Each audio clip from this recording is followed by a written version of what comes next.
Welcome to the Women's Money Wisdom Podcast. I'm Melissa Joy, a certified financial planner and the founder of Pearl Planning. My goal is to help you streamline and organize your finances, navigate big money decisions with confidence, and be strategic in order to grow your wealth. As a woman, you work hard for your money, and I'm here to help you make the most of it. Now, let's get into the show. Just a quick note before we dive in. The information that we share is meant to educate and inspire, not to serve as personalized financial advice. Everyone's situation is unique, so be sure to consult with your own financial professional for guidance that fits your life. And just so you know, the opinions shared in this podcast are my own and those of my guest, and they don't necessarily represent those of any organizations that I'm affiliated with. For more important disclosures, please go to our webpage at pearlplan.com. Now, let's get started. Welcome back to the Women's Money Wisdom Podcast.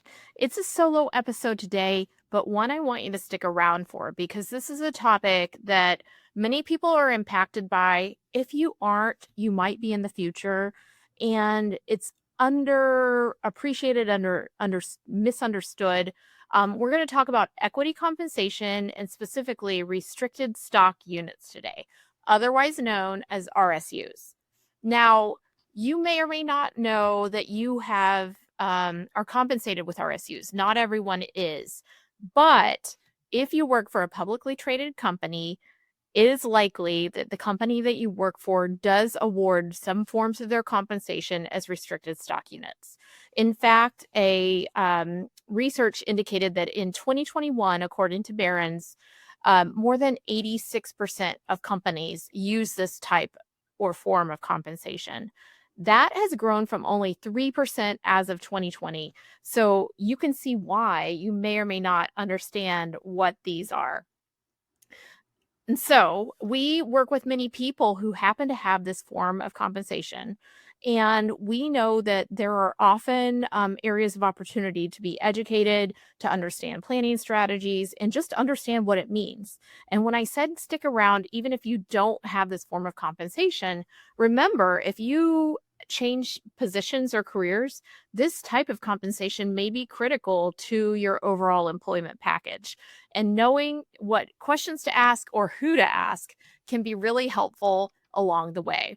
And if it's not impacted by you, it may be your spouse, your kids, or your friends. So I hope you learned something in today's episode. So let's start just at the beginning. What the heck is a restricted stock unit? A restricted stock unit is a type of equity compensation that gives you a grant that says that at some point of time in the future, if you remain employed by the company, and in some cases you may even need to be employed in hitting kind of performance targets, that you will receive shares in the future. When you receive that grant, those are typically not vested. That means that you don't have ownership of the shares yet, but you would normally have a schedule, a vesting schedule that tells you when you're going to be receiving the shares. This is for the most part, this is issued through publicly traded companies. So the restricted stock units are a typical form of stock compensation, aka equity compensation, that is given to you when you work for a publicly traded company. And it is a part of your compensation package. It's pay, just like your regular paycheck that you get in direct deposit into your account. It goes onto your tax return. It goes onto your W-2 for your employer. And so when you receive, and that's a lot of what we're going to be going into today is, okay, I know I may be receiving this. Well, what does that mean, both tax-wise, and what should I do with this stock that I'm receiving? It is the percentage for private companies and small companies that are using restricted stock units is much smaller. So it's most probable that you have these if you're working for a publicly traded company, like I already said, plus it's a bigger company. So large cap companies and mid cap companies are more typical of who is receiving restricted stock units. Like we said, though, if you do work for those types of companies, it is probable that at least some people in your company are receiving these shares. And here's a little bit about what we see in terms of different companies and how they treat restricted stock units. In some cases, we have clients of ours who are recruited to be a top level executive at a company, and they may in their employment package get an RSU that has a vest schedule. That's when they actually receive the stock versus having it unvested in a future offer. They may receive the stock if they hit certain performance requirements, and or the company may need to hit some overall performance targets. And this can be a way to recruit the person to the company. It can also help to keep them at the company. So that's one way that companies may offer these. And those, they may be just like for a small percentage of the highest, most highly compensated employees of the company. That means that in the offer package, the company doesn't necessarily have to come up with all of the money that they're offering you all at once up front. So it would be different than like a signing bonus, which is maybe paid to you toward the beginning of your employment, versus you have these targets or goals to stick around and hit certain performance metrics in order to get money later.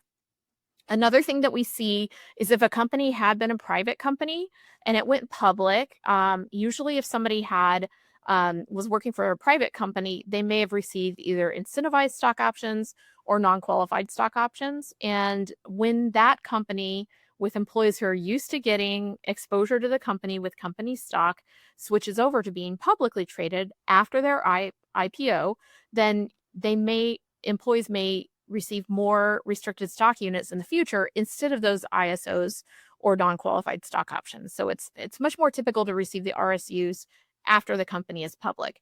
And in some of these companies, every employee may be receiving some RSU grants either annually, semi-annually, or at different refresh points along the way. So certain companies, almost every employee might receive this form of compensation. And maybe you can see why it's so important to understand this, because if you don't know what to ask in an interview process or look for, you may not understand that you may be able to receive more than just, kind of the base salary offer. And then in other cases, RSUs could be issued periodically and much more randomly instead of being something that you're always receiving as a way to keep you at the company or as a standard format for compensation. Instead, you may be receiving the money like as a one-time bonus, or you did a good job on this project, or perhaps the manager of a team may be able to offer some RSUs to certain employees. They may have a certain number of shares they can offer. We see that too. So there's no standard rules for how RSUs may work, but knowing they're out there is important. What studies have shown, and one in particular from the Socioeconomic Review in 2025, indicated that in the US, the gap in terms of compensation between women and men, and of course, we're talking on the Women's Money Wisdom podcast, highlights equity compensation can be part of the reason that women lag men in similar positions. Now, why does that happen? One may be not just understanding what to ask for, and you may just during an interview process need to look into, hey, is this form of compensation something you typically have? Make sure that you are cued in and dialed in with your conversations to know what to ask for. This may be something you search on something like Glassdoor or something like that. Also, women are less likely than men. It's about a third of women who negotiate versus about a half of men.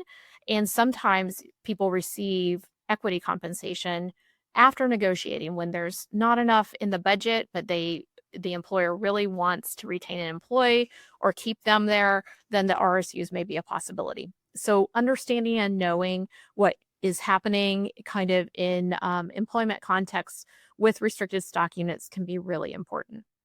Now, when these RSUs are issued for someone, for you, then you likely are also receiving some documentation of how you'll be receiving those shares. And this, again, can be all over the map. Like we said, sometimes there's what's called cliff vesting. And so in that case, you wouldn't get your shares until maybe 3 or 4 years down the road.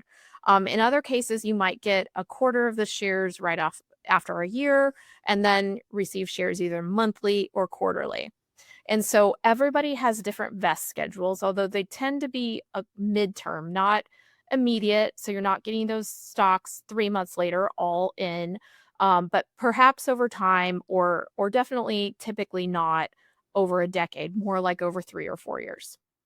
And so then, you have some kind of X factors to consider because you don't know what the stock will be trading at on that future date.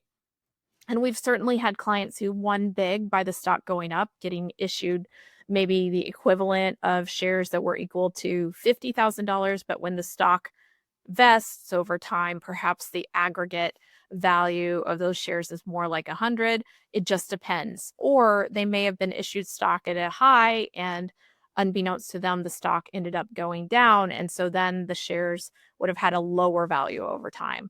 But it's important to understand kind of how the vesting schedule works and asking for documentation of how this will be. And this is important over time because sometimes the vest schedules may change over time. They may be slightly different depending. And it's important to really consider all of the factors. And then in many cases, you can coordinate between your financial planner and a CPA, which becomes a critical team if you are getting more equity compensation or have lower understanding of how these things work. So when you get to that vest date, one of the things that people may not understand is on that day, whatever the price of the stock when you receive the stock is, times the number of shares that you receive on that day, goes onto your tax return and is taxed like ordinary income. And it's taxed on your pay stub. You can keep track of that. But the default withholding rate is often lower than what your aggregate tax bill may be. And in some cases, you have the opportunity, if you just again and again are getting hit with taxes when it comes to your RSUs, to set a higher withholding rate on your pay stub so that some shares are sold in order to be withheld for your taxes. So you don't always end up having to owe later down the road and or be underpaid in so that you have penalties. That's something that's important to keep in mind. And what I tell people to do when the shares vest is to think like making a decision of, would I choose to buy these shares if I got the equity compensation in the form of cash on that day? Because many people think, oh, I can't sell them because there would be a penalty, there would be tax costs, but the tax costs are the same if you sell on the same day, whether you sell the stock or you don't. If after that first day and you extend out, if you have shares more and more piling up, you may have to deal with capital gains or capital losses depending on where the price goes from there. But on that day in particular, it's as if you were awarded cash that you went to buy the stock.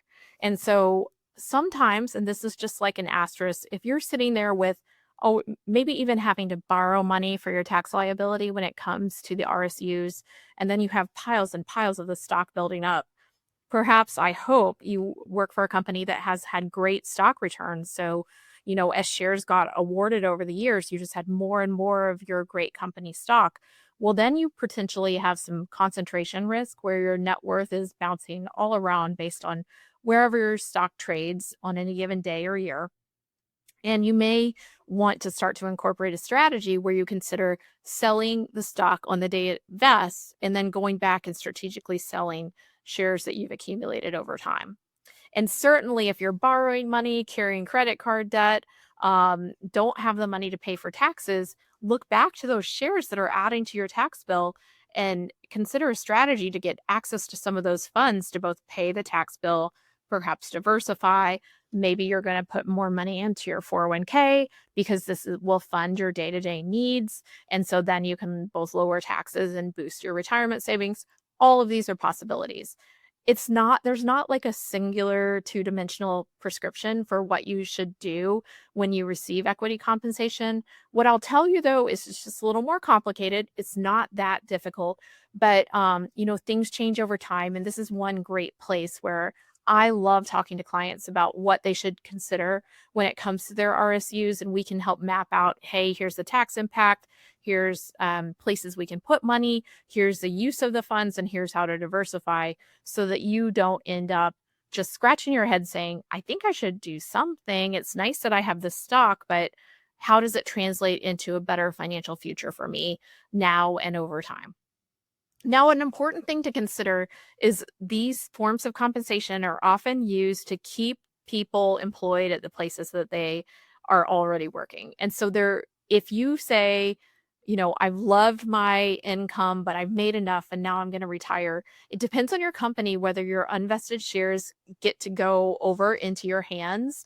And so it just depends on the way contracts are written as to whether you can retire and maintain your RSUs. But typically, if you're laid off or quit and aren't retirement age, you would typically walk away from those unvested shares. But again, keep an eye on the way things are granted to make sure that you understand how things would happen. You may have been, kind of earmarking that future value of your invested shares, but if you're no longer working at that place of employment, they may not be yours. So I hope two things that you're hearing is when you leave, you may not have your unvested shares. You would have your vested shares. And also, as you're negotiating to enter the company, you may want to talk about whether the company typically offers RSUs and how they work, and would that be a part of your employment package. So we've talked a little bit about taxes, and taxes can change over time, especially if you just had shares and shares piling up. Maybe you have 100,000 or even more in shares. We've seen clients with millions of dollars of their company stock in conjunction with their employee stock purchase plan, et cetera.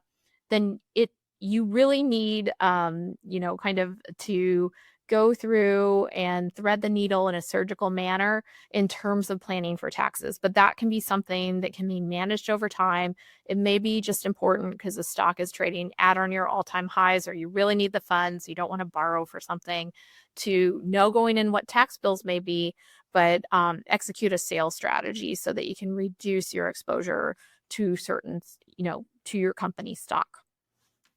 There are different ways to use RSUs, like I said. So they can be a form of, just you end up buying it, or not buying, but vesting and holding.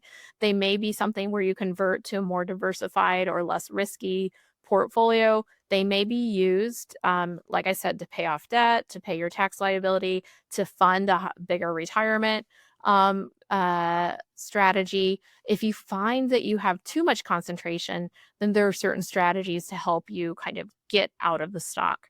But it's really important to know about diversification, to know about this form of stock, and to be tax aware as you're investing in taxable accounts. Not to say that taxes shouldn't be paid on when you make money in investing, but knowing going in what that liability may be so you can make informed decisions when it comes to what selling RSUs or any form of concentrated stock or any form of stock in general.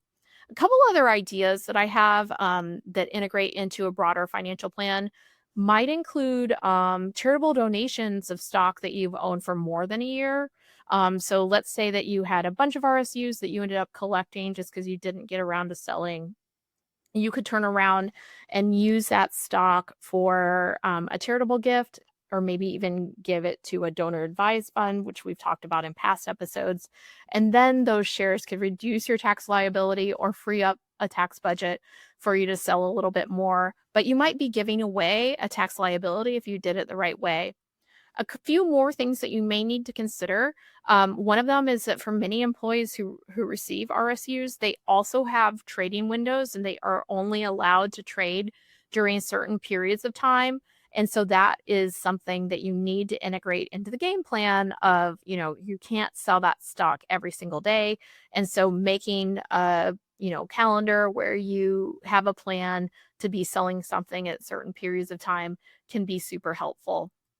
And then also just, making sure that you've aligned this form of compensation with your overall form of overall game plan can be really critical and important.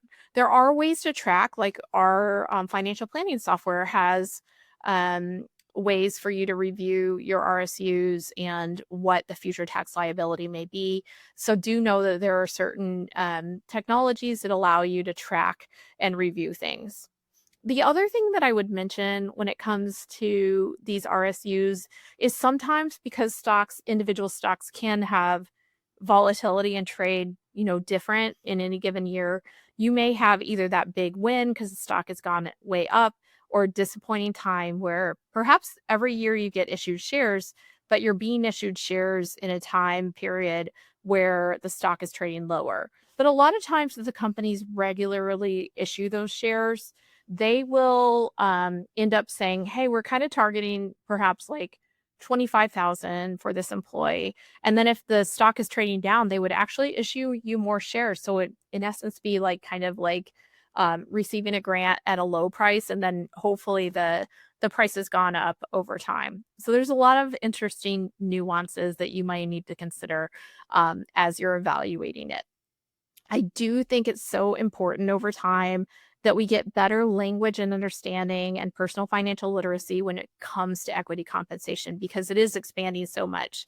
I would see it rarely for clients back in the day. And nowadays, both because we're interested in this area and we know we can give great advice in this area, we're just talking about it more and more. But whereas it used to be kind of on the coast with technology companies, now it's spreading around the country and to all sectors and areas of corporate America. So it is much more relevant. And especially for us women, being able to understand and talk with each other, like that's how people figure out, like, oh, managers are awarding some of these shares. Maybe I should ask about it. Or I think I may be paid lower than kind of standard market rate. Is this something you're offering if I were to come to the company new? And now that I'm someone who's employed and has been there a long time, is this a way you can tell me I'm doing a good job if my reviews are good? So increasing your literacy, keeping your ears open when you hear about it, and getting great professional advice, whether it's with a financial planner or also with your tax professional, can be a winning combination in order to maximize your strategy and game plan when it comes to your equity comp. If you have additional questions, please don't hesitate to reach out. This type of planning is one of the things that we do day in, day out. So don't hesitate to reach out or find us at pearlplan.com and go to the contact page to schedule a meeting to discuss your personal equity compensation situation. For those of you who listened in and learned something new, we'd love if you gave us a rating and review at the place that you're finding your podcast. And with that, I hope you have a good week, and we'll talk to you next week.